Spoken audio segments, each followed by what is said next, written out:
नमस्कार दोस्तों।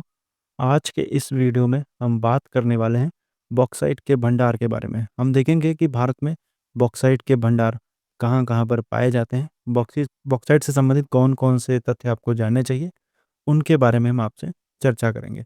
तो आइए देखते हैं बॉक्साइट के भंडार के बारे में। ये सामने मैप बना हुआ है इंडिया का, आप इस मैप को बना लीजिएगा। इसमें मैंने प्रमुख क्षेत्रों को हाइलाइट कर दिया है और राज्यवार मैंने जानकारी इसमें दी हुई है। तो अगर जो ये आप मैप बना लेंगे तो आपको बॉक्साइट से संबंधित जो वितरण है वो आपको समझ में आ जाएगा कि बॉक्साइट कहाँ-कहाँ पर पाया जाता है, कहाँ-कहाँ पर भंडार है, कहाँ-कहाँ पर उत्पादन होता है, तो उससे आप अंदाज़ा लगा सकते हैं और आप ये ऐसे कर भी ले जाएँगे। बाकी आप अगर आप रटने पे आएँगे, रट सकते हैं तो याद कर लीजिए, वो आपके ऊपर है। आइए देखते हैं बॉक्साइट के भंडार के बारे में। ये आइए देखते हैं। तो इसमें सबसे पहले हम देखेंगे कि बॉक्साइट के भंडार जो देखेंगे तो भारत में कहाँ-कहाँ पर हैं। तो सबसे पहले देखते हैं मध्य प्रदेश में। तो मध्य प्रदेश में देखेंगे तो कहाँ-कहाँ पर है? मध्य प्रदेश में हमें देखने को मिलता है कहाँ-कहाँ पर? अमरकंटक, शहडोल, कटनी और बालाघाट और रीवा में। अमरकंटक मतलब मंडला और शहडोल, कटनी, बालाघाट और रीवा में। झारखंड में देखेंगे तो रिचुगुटा मतलब पलामू में और बगरू जगह है वहाँ पर, और भूसर ये लोहारदगा ये इम्पोर्टेंट है, और गुमला में, इतनी सारी जगह हैं। बाकी उड़ीसा में देखेंगे तो उड़ीसा में हमें देखने को मिलेगा बोलांगीर। कहाँ-कहाँ पर? बोलांगीर। बोलांगीर के बाद देखेंगे तो पंचपत माली पहाड़ियाँ, ये देखिए पंचमत प माली पहाड़ियाँ और कालाहांडी में। इतनी जगह पर हैं, कहाँ पर? कालाहांडी। अब नेक्स्ट हम देखेंगे तो छत्तीसगढ़ में कौन-सा है? फुटका पहाड़ है और कोंडागाँव है। कौन-सा है? कोंडागाँव। कोंडागाँव भी याद रखिएगा। और इसके बाद आगे देखेंगे सरगुजा दुर्ग है, बस्तर है और कांकेर ज़िला है। इतनी सारी जगहें हैं, इनको आपको याद रखना है। अब इसमें आंध्र प्रदेश में देखेंगे तो विशाखापत्तनम है, ईस्ट गोदावरी है, ये इम्पोर्टेंट है। तमिलनाडु में देखेंगे तो रकोड है, सलेम है, ये कोली पहाड़ियाँ हैं, सलेम वहीं पर, और जेवादी है और सेवराय है। इतनी सारी हैं, तो इन सबको आपको याद रखना है।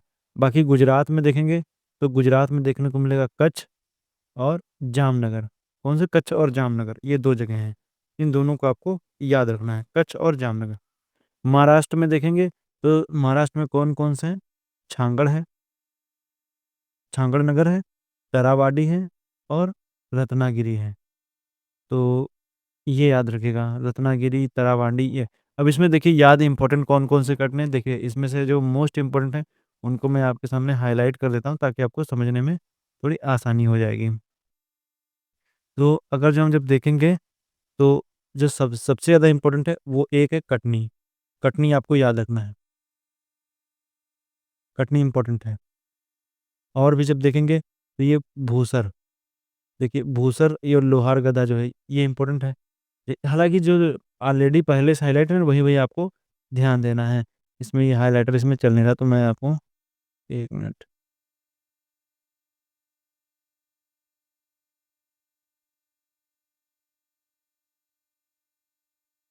तो ये इसमें आप देखेंगे तो जैसे ये कटनी, कटनी ये मोस्ट इम्पोर्टेंट है। भूसर, लोहारगदा ये इम्पोर्टेंट है। पंचमत पहाड़ी इम्पोर्टेंट है। पंचमत माली पहाड़ियाँ और छत्तीसगढ़ का फुटका पहाड़, ये इम्पोर्टेंट है। बाकी आप याद रख सकते हैं लेकिन ये सबसे ज़्यादा इम्पोर्टेंट है। आगे हम देखेंगे तो बॉक्साइट क्या है? बॉक्साइट दरअसल बॉक्साइट टर्शियरी युग में निर्मित अवसादी चट्टानों से संबद्ध है। यह एल्युमिनियम का ऑक्साइड है। ये आप याद रखिएगा क्या है? एल्यूमीनियम का ऑक्साइड है। क्या है? बॉक्साइट क्या है? एल्युमिनियम का ऑक्साइड है। याद रखिएगा। इसका उपयोग मुख्यतः एल्युमिनियम के उत्पादन के लिए किया जाता है, ये भी आप जान ही रहे हैं। इससे इसमें एल्युमिनियम के साथ-साथ गिब्साइट, बोहमाइट, डायोस्पोर जैसे खनिज पाए जाते हैं। यह लाल, पीले या भूरे रंग की मिट्टी जैसी संरचना में पाया जाता है। तो ये भी आप याद रख सकते हैं। मिट्टी जैसी संरचना में ये देखने को मिलता है। बॉक्साइट में दरअसल एल्यूमीना की मात्रा 40 से 60% होती है। ये भी आप याद रख सकते हैं। वहीं हम आगे बताएँगे बॉक्साइट से एल्यूमीना, एल्यूमीनिया से एल्युमिनियम। उपयोग क्या है? एल्युमिनियम की हल्की, मजबूत एवं ऊष्मा ऊष्मा एवं विद्युत की कुचालक तथा वायुमंडलीय संरक्षण संक्षारण की प्रतिरोधी धातु होने का कारण सर्वाधिक उपयोगी धातु है। इसका उपयोग है मतलब क्या, मजबूत उष्मा तो कुचालक बनाना है, वायुमंडलीय संचालन की प्रतिरोधी धातु होने के कारण सर्वाधिक उपयोगी धातु है। सीमेंट उद्योग में सहायक होता है, इसका उपयोग किया जाता है। बॉक्साइट का उपयोग विभिन्न रसायनों अपघर्षकों में किया जाता है, ये भी आप याद रख सकते हैं। उच्च तापमान सहने वाले उत्पादों के निर्माण में इसका उपयोग किया जाता है। मतलब जैसे कोई है जिसमें क्या किया जाए कि उसका उच्च तापमान उसको अगर जो सहना है तो उसमें भी इसका उपयोग किया जाता है। बाकी और हम जब देखेंगे तो बॉक्साइट से रिफाइनिंग की जाती है। रिफाइनिंग प्रक्रिया के द्वारा एल्यूमीनियम ऑक्साइड मतलब एल्यूमिना और फिर इलेक्ट्रोलिसिस के माध्यम से एल्यूमीनियम प्राप्त किया जाता है। ये प्रक्रिया है उसके तहत। बॉक्साइट देखिए, बॉक्साइट से रिफाइनिंग प्रक्रिया के द्वारा एल्यूमीनियम ऑक्साइड और फिर इलेक्ट्रोलिसिस के माध्यम से एल्यूमीनियम प्राप्त किया जाता है। तो इस तरीके से आप इसको याद रख सकते हैं। देखिए, बॉक्साइट से रिफाइनिंग से एल्यूमिनियम ऑक्साइड मतलब एल्यूमिना, फिर इलेक्ट्रोलिसिस के माध्यम से एल्यूमिनियम प्राप्त किया जाता है। इस तरीके से आप इसको याद कर सकते हैं। तो आगे हम देखेंगे इसके बाद हम जब देखेंगे बॉक्साइट में तो और तथ्य आएँगे। इसका और कहाँ न यूज़ किया जा सकता है? देखिए, वायुयान निर्माण में यूज़ किया जाता है बॉक्साइट का। बर्तन बनाने में किया जाता है।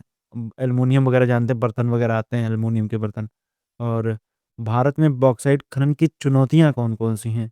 इसमें सबसे पहले हम देखेंगे पर्यावरणीय समस्या है। पर्यावरणीय समस्या कौन-कौन सी है? जैसे खनन से पर्यावरण और जैव विविधता को नुकसान होता है। देखिए, ये तो आप जान ही रहे हैं। खनन से पर्यावरण और जैव विविधता को नुकसान होता है। भूमि अधिकार और आदिवासी मुद्दे, मतलब खनन क्षेत्र में भूमि अधिग्रहण से आदिवासी समुदाय जो है वो प्रभावित होता है। मतलब कि जैसे जैसे एग्जाम्पल के तौर पर हम देखेंगे, ये कोई क्षेत्र है, ये क्या है, ये कोई क्षेत्र है। अब इसमें क्या है कि इस क्षेत्र में क्या किया जाएगा, ये मान लीजिए कोई ए क्षेत्र है। ए क्षेत्र में क्या है कि इस क्षेत्र में क्या हुआ कि बॉक्साइट यहाँ पर मिलने लगा, यहाँ पर बॉक्साइट मिला। अब बॉक्साइट जब यहाँ पर मिलेगा तो इस क्षेत्र में खनन किया जाएगा, लेकिन पता चला कि आस-पास के क्षेत्रों में, इसके आस-पास क्षेत्रों में लोग रह रहे थे। क्या थे? लोग रह रहे थे। अब जो लोग रह रहे थे, तो उनकी अब दिक्कत क्या होगी उनको? अब उनको दिक्कत ये होगी कि जो लोग रह रहे थे, हो सकता है उनके यहाँ पर खेत हों, हो सकता है उनके यहाँ पर खेत हों खेत हों और हो सकता है कि कोई नदी, झील, तालाब हो, जिसके ज़रिए वो क्या करते हों कि अपना एक तरीके से कह सकते हैं जीवन यापन कर रहे हों। जंगल हों, जिन पर वो आश्रित हों। अब इस क्षेत्र में क्या किया जाएगा? इसका अधिग्रहण किया जाएगा। अधिग्रहण किया जाएगा तो उनको मुआवज़ा वगैरह तो दे दिया जाएगा, लेकिन उनके अधिकारों से रिलेटेड जब मान लीजिए कोई अपनी ज़मीन नहीं देना चाहता है या ऐसी कोई कंडीशन बनती है, तो फिर क्या होती है कि टकराव की स्थिति बनती है और सीधी बात है कि अधिग्रहण तो होगा ही। तो इसमें क्या है कि आदिवासी समुदाय जो होता है इससे प्रभावित हो जाता है। क्या होता है? आदिवासी समुदाय प्रभावित होता है। खनन तकनीकी में कमी, मतलब उन्नत तकनीकी और मशीनों की कमी के कारण उत्पादन प्रभावित होता है। अब आपको पता चला कि यहाँ पर मान लेते हैं कि 100 मीटर के नीचे आपको एल्युमीनियम मिलने वाला है। आपको पता चला कि 100 मीटर नीचे एल्युमीनियम मिलने लगेगा। अब 100 मीटर नीचे एल्युमीनियम मिल तो रहा है, अब इसके लिए क्या करेंगे? आप फावड़ा लेकर के जो चले जाएँगे, खोदना शुरू करेंगे, तो बहुत टाइम लगेगा। आपके पास तकनीकी नहीं है, मशीनें नहीं हैं। अगर जो आप बेसिक तकनीकों से अगर जो आप ऐसे इसका करेंगे, खनन करना शुरू करेंगे, तो फिर होगी दिक्कत। अब दिक्कत क्या होगी? दिक्कत वही होगी कि बहुत टाइम लगेगा और समय की बर्बादी और पैसे की भी बर्बादी होगी। उन्नत तकनीकी मशीनें अगर जो हैं, तो इस क्षेत्र को की खुदाई करने में बहुत आसानी होगी और वो आसानी से निकाला जा सकता है। ये समस्या है। ये एक तरीके से ये भी बॉक्साइट खनन की चुनौतियों में है। खनन तकनीकी में कमी भी इसकी एक चुनौती है। तो याद रखिए, खनन तकनीकी में चुनौती मतलब ये है, और भूमि अधिकार और आदिवासी मुद्दे भी हैं, पर्यावरणीय समस्या भी है। ये तीनों आप याद रखिएगा। और जब हम देखेंगे तो हमें देखने को मिलेगा, प्रमुख तथ्यों में देखेंगे तो बॉक्साइट मुख्यतः क्या होता है? हाइड्रेटेड एल्यूमीनियम ऑक्साइड है। तो बॉक्साइट क्या है? हाइड्रेटेड एल्यूमीनियम ऑक्साइड है, याद रखिएगा। एल्यूमीनियम ऑक्साइड है बॉक्साइट। Hydrated aluminium oxide. अब इसमें होता क्या, अगर मान लीजिए 3 टन जो है वो क्या है? वो बॉक्साइट है। 3 टन बॉक्साइट से क्या होता है? 1 टन एल्यूमीनियम मिलता है, एल्यूमिना मिलता है, और 2 टन एल्यूमिना से 1 टन एल्यूमीनियम मिलता है। तो याद रखिएगा, मतलब 3 टन बॉक्साइट से 1 टन एल्यूमिना, 2 टन एल्यूमीनियम से 1 टन एल्यूमीनियम मिलता है। तो याद रखिए, 3 से 1 और फिर 2 से फिर 1, याद रखिएगा। नेक्स्ट हम जब देखेंगे तो अब इसमें और क्या इम्पोर्टेंट है, इसमें और इम्पोर्टेंट है कि आखिर इसमें इसका उत्पादक राज्य कौन सा है और भंडारक राज्य कौन सा है। इससे प्रश्न आपको देखने को मिलता है। बॉक्साइट के शीर्ष उत्पादक राज्यों में देखेंगे तो उड़ीसा जो है वो पहले स्थान पर है, गुजरात दूसरे स्थान पर है, छत्तीसगढ़ तीसरे स्थान पर है। भंडारण में उड़ीसा पहले स्थान पर है, आंध्र प्रदेश दूसरे स्थान पर है और गुजरात भी तीसरे स्थान पर है। अब इसमें इम्पोर्टेंट क्या है, इसमें इम्पोर्टेंट है मुख्य रूप से पहला पहला उड़ीसा। इसमें उत्पादन भंडारण में आएगा तो उड़ीसा पहले स्थान पर आ जाएगा, ये आप याद रखिएगा। नेक्स्ट हम जब देखेंगे तो इसमें देखने को मिलता है, अगर जो आपसे पहला ऑप्शन ना दे तो फिर आपको गुजरात पे टिक करना पड़ेगा, इसलिए शुरुआत के दो तो आप याद रखिए, शुरुआत में दो। अभी देखिए इस तरीके से प्रश्न बनना शुरू हो गए हैं कि आपसे अब जैसे मान लीजिए पूछा जाए बॉक्साइट उत्पादक शीर्ष राज्यों को कालानुक्रम में सेट कीजिए, मतलब एक तरीके से बढ़ते अवरोही और आरोही क्रम में सेट कीजिए। तो आरोही आरोही क्रम में सेट करना है तो आपसे दिए रहेंगे उड़ीसा, गुजरात, छत्तीसगढ़, इस तरीके से दिया रहेगा। तो आपसे पूछेगा कि बताइए कौन सबसे ज़्यादा है, कौन सबसे कम है, तो आपको उड़ीसा, गुजरात, छत्तीसगढ़ आना चाहिए, तभी आप उसको अटेम्प्ट कर पाएँगे। नहीं आ रहा होगा तो फिर प्रश्न गलत हो जाएगा। इसलिए आज के दौर में सिर्फ़ एक ऊपर का एक याद करने से काम नहीं चलेगा कि आप उड़ीसा याद कर लिए, काम चल जाएगा। आपको 2-3 याद करने पड़ेंगे। तो इसलिए मू उड़ीसा तो इम्पोर्टेंट है ही, लेकिन अगर जब आंध्र प्रदेश और गुजरात वगैरह या भंडारण में और उत्पादन में उड़ीसा, गुजरात, छत्तीसगढ़ याद कर लेंगे तो आप थोड़ा-सा भीड़ से अलग हट जाएँगे, मतलब 1-2 प्रश्न और भी आप सही कर ले जाएँगे। तो इस तरीके से प्रश्न भी आपको देखने को मिलता है। तो ये रहा वीडियो। अब इसमें देखिए इम्पोर्टेंट क्या-क्या है, इम्पोर्टेंट मैंने जो देखिए इसमें सबसे पहले तो आपको याद रखना है कि कहाँ-कहाँ पर इसका यूज़ किया जा रहा है। पर्यावरणीय समस्याएँ तो ख़ैर ठीक है, और बाकी के जैसे इसमें लिखा हुआ है जैसे एल ब बॉक्साइट में एल्यूमिना की मात्रा 40 से 60% होती है और सीमेंट उद्योग में सहायक है, और इसका उपयोग किसमें किया जाता है? रिफ बॉक्साइट से रिफाइनिंग प्रक्रिया के द्वारा एल्यूमीनियम ऑक्साइड और फिर इलेक्ट्रोलिसिस के माध्यम से एल्यूमीनियम प्राप्त किया जाता है, ये याद रखना है। अब इसमें क्या होता है, बॉक्साइट में एल्यूमीनियम के साथ-साथ गिब्साइट, बोहोमाइट एवं डायस्पोर जैसे खनिज पाए जाते हैं। इसका मुख्यतः उत्पादन बॉक्साइट का एल्यूमीनियम के उत्पादन के लिए किया जाता है। बॉक्साइट टर्शियरी युग की निर्मित चट्टान है, ये देखिए मोस्ट इम्पोर्टेंट है, टर्शियरी युग की निर्मित अवसादी चट्टान है, से संबद्ध है, मतलब उसमें ये मिलता है। तो ये देखिए टर्शियरी युग की अवसादी चट्टानों में ये मिलता है। बाकी का जैसे इधर मैप बना हुआ था, मैप में मैंने आपको बता ही दिया था कि कौन-कौन से आपको याद रखने हैं, जो इम्पोर्टेंट हैं।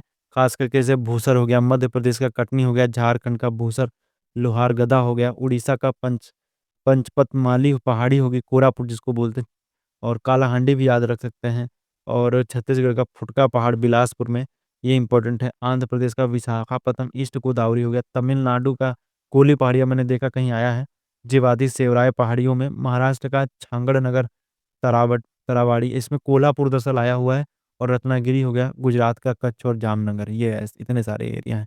तो बॉक्साइट का वीडियो यहीं पर समाप्त होता है। नेक्स्ट वीडियो में हम बात करेंगे सीसा जस्ता की, और इसी के साथ आने वाले वीडियो में और भी जो भी खनिज के वीडियो वो अब लगभग अंतिम दौर में है।